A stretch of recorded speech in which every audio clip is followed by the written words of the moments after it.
이재명 민주당 대표 측근의 불법 대선 자금 수수 의혹을 수사하고 있는 검찰이 진술을 거부하고 있는 김용 부원장의 혐의 입증에 주력하고 있습니다.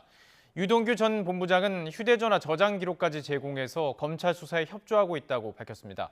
검찰 취재기자 연결해 보겠습니다. 우철희 기자. 네, 서울중앙지방검찰청입니다. 김용 부원장이 좀처럼 입을 열지 않고 있는데 검찰의 혐의 입증도 만만치가 않겠군요. 네, 그렇습니다. 돈 받은 사실 자체를 전면 부인하고 있는 데다가 입까지 닫은 김용 민주연구원 부원장에게 구체적인 자금 사용처까지 규명해야 한다는 점에서 수사가 수월치만은 않습니다. 서울중앙지검 반부패 수사 3부는 서울구치소에 수감된 김 부원장을 오늘 오전부터 다시 불러 조사하고 있습니다. 지난 22일 구속영장 발부 이후 주말 하루 숨고르기를 제외하고는 김 부원장을 상대로 연일 강도 높은 조사를 이어가고 있는 겁니다. 김 부원장 측은 여전히 진술 거부권을 행사하고 있습니다. 특히 진술 말고는 증거가 없다면서 검찰이 돈을 받았다는 날짜조차도 특정하지 못했다고 주장했습니다. 요구하지 않도록 당연히 그걸 제시하는 게 맞거든요. 저는 그걸 제시 안 하는 것 자체가 별로 증거가 없는 게 아닌가, 진술 이외에. 왜냐면 물증을 제시하고 추궁을 해야 되는데 물증 제시 안 하면서 지금 오전 9시, 10시부터 밤 9시까지 하루 종일 붙잡아 놓고 있거든요. 그걸 진척되는 게 없어요. 하지만 검찰은 김 부원장의 진술 거부에도 혐의 입증을 자신하는 모습입니다. 입증 책임이 필요한 범위 안에 있는 증거들을 모두 확보했다고 강조했습니다. 그러면서 자금 조성과 전달 과정, 사용처와 공모 관계는 물론 돈이 어떻게 포장돼 있었는지까지 샅샅이 살펴보고 있다고도 밝혔습니다.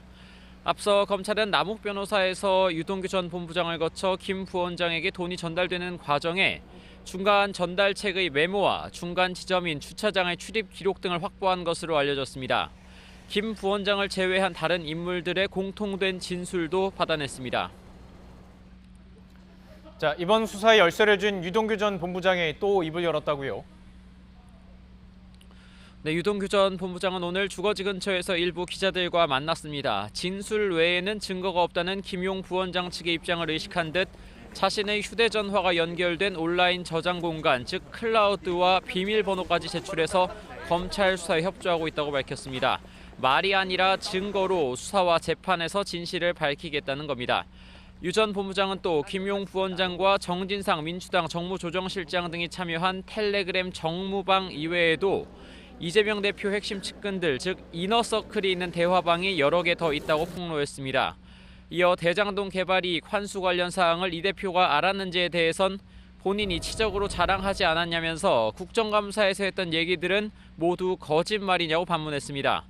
그러면서 가짜 변호사를 통한 회유 의혹에는 높은 분이 걱정을 많이 한다면서 내려보냈는데 알고 보니 자신이 무슨 말을 하는지 감시하려 했다는 생각이 들더라면서 모두 수사하도록 할 것이라고 강조했습니다. 다만 황무성 전 성남도시개발공사 사장의 사퇴 압박 의혹에 대해서는 사기 사건으로 고소당한 사실을 숨겨 본인도 책임질 게 많다면서 이 대표와 측근들의 압박 때문은 아니라는 점을 시사했습니다. 지금까지 서울중앙지검에서 YTN 우철입니다.